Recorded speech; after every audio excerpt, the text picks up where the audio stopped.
ଆରେ ଲାଲି କଣ ହେଲା? ମୁଁ ତମକୁ ଉଦାସ ବସିବାର କେବେ ଦେଖିନି। ସବୁ ଠିକ ଅଛି ତ? ପୁଚୁ ଚଢେଇ, ତମେ ତ ସବୁ ଜାଣିଛ। ମୋର 2ଟି ଝିଅ ଅଛନ୍ତି। ନିନିକୁ ତ ମତେ ବହୁତ ଭଲ ଲାଗେ, ହେଲେ ଗିନି ମୋର ଗୋଟେ ବି କଥା ମାନୁନି। ସବୁବେଳେ ଝଗଡା ହିଁ କରୁଛି। କେତେବେଳେ ନିନି ସହ ତ ଆଉ କେତେବେଳେ ମୋ ସହ। ସବୁଦିନ ସନ୍ଧ୍ୟାରେ ଡେରିରେ ଘରକୁ ଆସୁଛି। ମୁଁ ଯଦି ତାକୁ କିଛି କହିବି ତ ମୋ ସହ ସେ ଝଗଡା ଆରମ୍ଭ କରିଦଉଛି। ଆରେ ଲାଲି, ଏବେ ତ ସେ ବଡ ହେଇଗଲାଣି। ଗିନିକୁ ତମେ ପ୍ୟାରରେ ବୁଝାଅ। ଯେତେବେଳେ ପିଲାମାନେ ବଡ ହେଇଯାନ୍ତି ସେମାନେ ଶକ୍ତିରେ ନୁହଁ ସ୍ନେହରେ ବୁଝନ୍ତି। ସେ ମୋର ଶୁଣୁଛି କୋଉଠି? କାଲୁ ବି ତ ବୁଝାଉନଥିବ ତାକୁ, ମୁଁ ଜାଣିଛି। ସେ ବି ତ କେବେ ଭଲ କାମ କରିନି, ଆଉ ନିଜ ପିଲାମାନଙ୍କୁ କଣ ଭଲ ଶିକ୍ଷା ଦେବ? ଏଇ ସବୁ ତ ତା ପାଇଁ ହଉଛି। ଖାଇବା ଖାଇକି ଆରାମରେ ଶୋଇ ପଡୁଛି। କେବେ ବି ପିଲାମାନଙ୍କ ସହ ବସିକି ଭଲରେ ଦିପଦ କଥା ବି ହଉନି। ମୁଁ ଏକା କଣ କରିପାରିବି? ମୁଁ ଖାଇବା ଯୋଗାଡ଼ କରିବି ନା ପିଲାମାନଙ୍କର ଧ୍ୟାନ ରଖିବି? ଏମିତି କଥା ହଉ ହଉ ସନ୍ଧ୍ୟା ହେଇଯାଏ। ଲାଲି, ସନ୍ଧ୍ୟା ହେଇଗଲାଣି। ଏବେ ଆମକୁ ଯିବାକୁ ପଡିବ। ଆଉ ମୁଁ କାଲି ଆସିବି ତମ ଆଡେ, ଆଉ ବୁଝେଇବି ଗିନିକୁ। ଏମିତି କଥା ହେଇ 2 ଜଣ ନିଜ ନିଜ ଘରକୁ ଚାଲି ଯାଆନ୍ତି। ନିନି, ଗିନି କୋଉଠି ଅଛି? ଏଯାଏଁ ଫେରିନି ସେ ବସାକୁ। ସନ୍ଧ୍ୟା ହେଇଗଲାଣି। ନା, ଆମେ ନଦୀ ଆଡେ ଯାଇଥିଲୁ ଏକାଠି। ମୁଁ ତାକୁ କହିଲି ସନ୍ଧ୍ୟା ହେଇଗଲାଣି, ଚାଲ ଘରକୁ ଯିବା, ହେଲେ ସେ ମୋ କଥା ମାନିଲାନି। ଏ ଗିନି ତ ମତେ ମାରି ହିଁ ଦେବ। ଆଉ 2 ଜଣ ଏମିତି କଥା ହଉ ହଉ କାଲୁ ବି ବସାକୁ ଫେରି ଆସେ। ତମେ ବାହାରେ ଏତେ ସମୟ ବୁଲୁଛ, କିଛି ସମୟ ନିଜ ପିଲାମାନଙ୍କୁ ବି ଦିଅ। ଏ 2 ଜଣ ତମ ପରି ହେଇଛନ୍ତି। ହଁ, ଯଦି ପୁଅ ହେଇଥାନ୍ତା ତ ମୁଁ ତାଙ୍କର ଧ୍ୟାନ ରଖିଥାନ୍ତି। ଏମାନଙ୍କର ତମେ ହିଁ ଧ୍ୟାନ ରଖ, ମୁଁ ରଖିପାରିବିନି। ଆଉ ଏମିତି କହି କାଲୁ କାଉଟି ଶୋଇପଡେ। ନିନି, ତୁ ଘରେ ହିଁ ରହ। ମୁଁ ଦେଖିବାକୁ ଯାଉଛି ଗିନି କୁଆଡେ ଚାଲି ଯାଇଛି।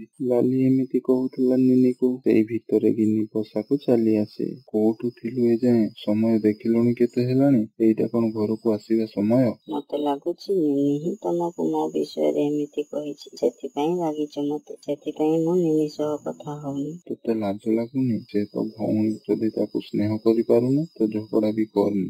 ନା, ମତେ ବହୁତ ଜୋର ନିଦ ଆସିଲାଣି। ମୁଁ ଯାଉଛି ଶୋଇବି। ଆଉ ଗିନି ତା ମାର କଥା ନ ଶୁଣି ଶୋଇପଡେ। ରାତି ବହୁତ ହେଇଯାଏ। ତାପରେ ଲାଲି ଆଉ ନିନି ବି ଶୋଇପଡନ୍ତି। ଆଉ ସକାଳ ହବା ମାତ୍ରେ ଲାଲି ତାର 2 ଝିଅକୁ ଉଠେଇ ଦିଏ। ନିନି ଆଉ ଗିନି, ଉଠ, ସକାଳ ହେଲାଣି। ଆଜିଠୁ ତମେ ମିଟୁ ପାଖକୁ ଯିବ, ଆଉ ମିଠୁଠୁ ଶିଖିବ ମଜବୁତ ବସା କେମିତି ବନାନ୍ତି।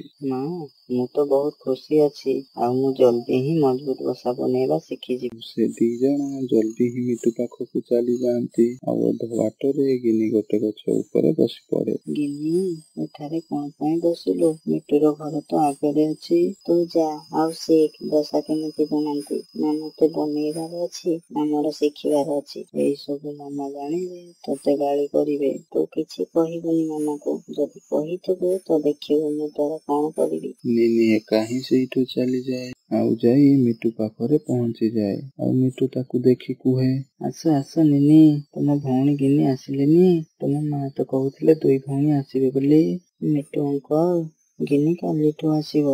ମୁଁ ଆଜି ଏକା ଆସିଛି। ଆଉ ସେପଟରେ ଗିନି ଗୋଟେ ଗଛରେ ବସିଥାଏ। ଆଉ ସେତିକି ବେଳେ ତା ପାଖକୁ ଗୋଟେ କାଉ ଆସେ। ହେଲୋ କ୍ୟୁଟି, କେମିତି ଅଛ? ତମେ କେମିତି ଜାଣିଲ ମୁଁ ଏତେ ସୁନ୍ଦର ଅଛି? ମୁଁ ସେଇ ପଟରେ ଯାଉଥିଲି, ଆଉ ତମକୁ ଦେଖିଲି। ତମେ ବହୁତ ଭଲ ଲାଗିଲ। ତମେ କଣ ମୋ ସହ ସାଙ୍ଗ ହବ?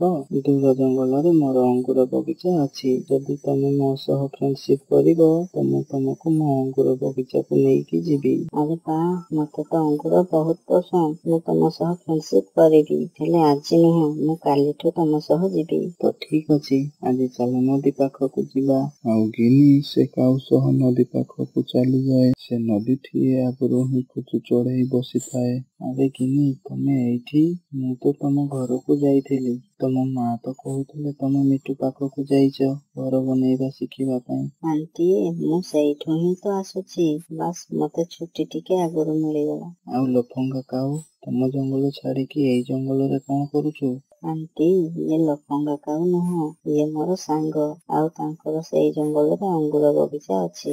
ଆଉ ଚମାଲ ଫସଲ ବି। ମୁଁ ସବୁ ଜାଣିଛି। ମୋ ଭଉଣୀ ତମ ଜଙ୍ଗଲରେ ରହୁଛି। ମୁଁ ଦେଖିଛି ତମ ବସା। ଗୋଟେ ବଡ ଗଛରେ ଭଙ୍ଗା ବସାଟେ ଅଛି ନା ତମର? ଏମିତି ଶୁଣିକି କାଉ ପୁରା ଆଶ୍ଚର୍ଯ୍ୟ ହେଇଯାଏ। ସାଙ୍ଗ, ମୁଁ ଯାଉଛି, କାଲି ଆମେ ସେଇ ଗଛଠି ଦେଖାହବା। ଆଉ ଏମିତି କହି ସେ କାଉ ସେଇଠୁ ଚାଲିଯାଏ।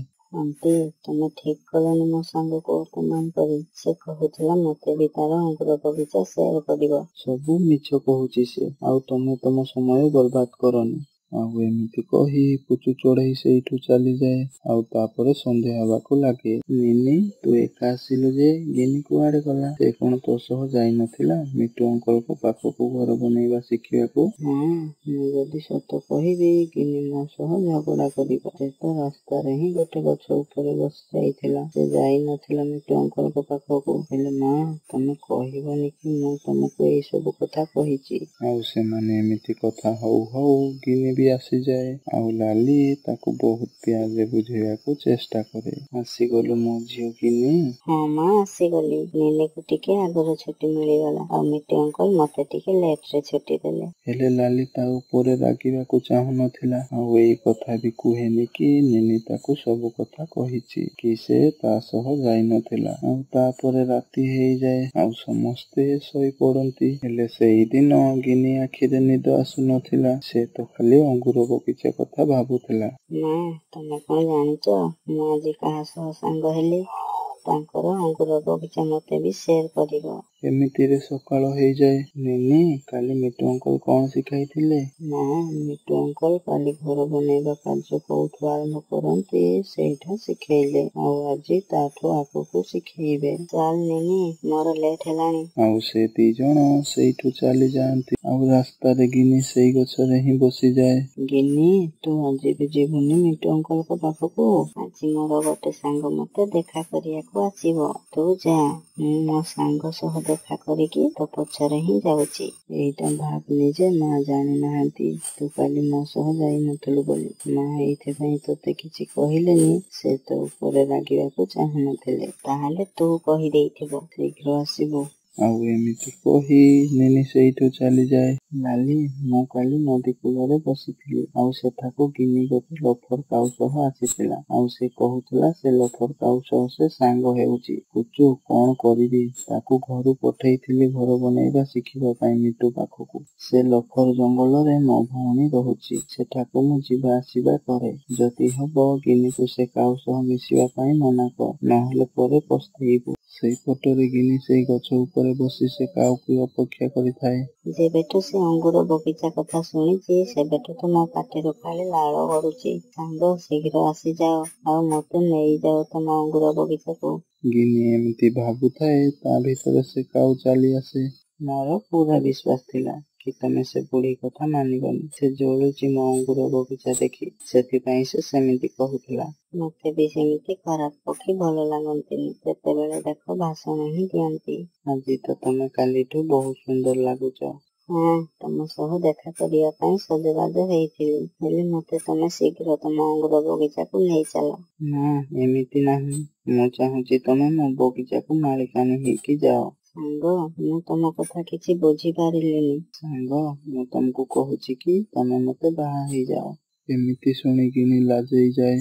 ମୋ ମା ମାନିବନି ଏଇ ସବୁ। ସାଙ୍ଗମାନେ, ଏ କାହାଣୀର ପାର୍ଟ 2 2 ଦିନ ପରେ ଏହି ଚ୍ୟାନେଲରେ ଆସିବ। ଯଦି ଏ କାହାଣୀର ପରବର୍ତ୍ତୀ ଭାଗ ଦେଖିବାକୁ ଚାହୁଁଛନ୍ତି ତ ଆମ ଚ୍ୟାନେଲକୁ ସବସ୍କ୍ରାଇବ କରନ୍ତୁ। ତା ସହ ପାଖରେ ଥିବା ଘଣ୍ଟି ଚିହ୍ନକୁ ବି ଦବେଇ ଦିଅନ୍ତୁ। ଆଉ ଏ କାହାଣୀଟି ଯଦି ଆପଣମାନଙ୍କୁ ଭଲ ଲାଗିଛି କମେଣ୍ଟ କରିକି ନିଶ୍ଚୟ ଜଣାନ୍ତୁ।